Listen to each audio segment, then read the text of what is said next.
Hello viewers, এই গাড়িটা হাইস গাড়ি।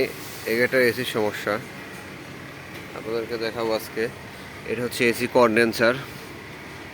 এই কন্ডেন্সারটা খারাপ হয়ে গেছে। এই কন্ডেন্সারটা জাম হয়ে গেছে। কন্ডেন্সারটা বাদ দেখতে পারতেছেন, এদিন কন্ডেন্সারের মধ্যে কি কালি ছেড়ে দিছে। এটা হচ্ছে কম্প্রেসার বাদ হওয়ার কারণে পুরা লাইনে কালি চলে গেছে। কম্প্রেসার কালি ছেড়ে দেওয়ার কারণে পুরা লাইনে কালি চলে গেছে, দেখতে পারতেছেন গাইডস। তাহলে বিয়ার যেটা বলতেছিলাম আপনাদেরকে, এই দেখেন কম্প্রেসার কালি ছেড়ে দেওয়ার কারণে গাড়ির পুরা লাইনটা জাম হয়ে গেছে। পুরা লাইনে কালি চলে যাওয়ার কারণে কম্প্রেসার গেছে, আপনার কুলিং চেম্বার গেছে। দেখেন এটা হচ্ছে কুলিং চেম্বার। এই কুলিং চেম্বারটা বাদ হয়ে গেছে। একটা কম্প্রেসার যখনই বাদ হয় পুরা লাইনটা তখন কালি ছেড়ে দেয়, ব্লক হয়ে যায়। লাইনটা পুরোপুরি লাইনটা ওয়াশ করে কন্ডেন্সার, কুলিং চেম্বার এবং কম্প্রেসার আবার নতুন করে লাগাইতে হয়।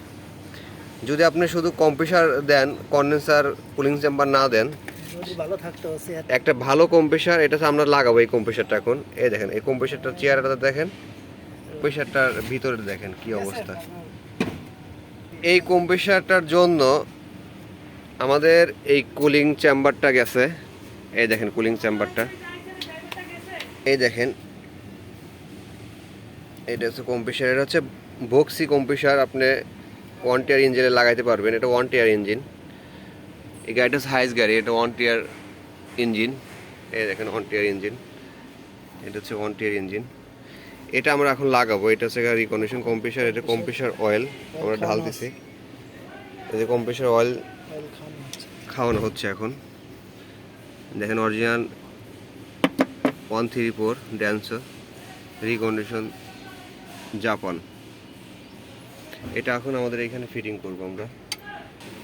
মাশাআল্লাহ, গাড়ির কন্ডেন্সার, কুলিং চেম্বার এবং কম্প্রেসার চেঞ্জ করার পরে গাড়িটা আশা করি এসিটা ভালো ঠান্ডা হবে। আমরা এই পাইপগুলো ওয়াশ করে নিছি। দেখেন একটা ব্লক বাল্ব দিছি এখানে নতুন।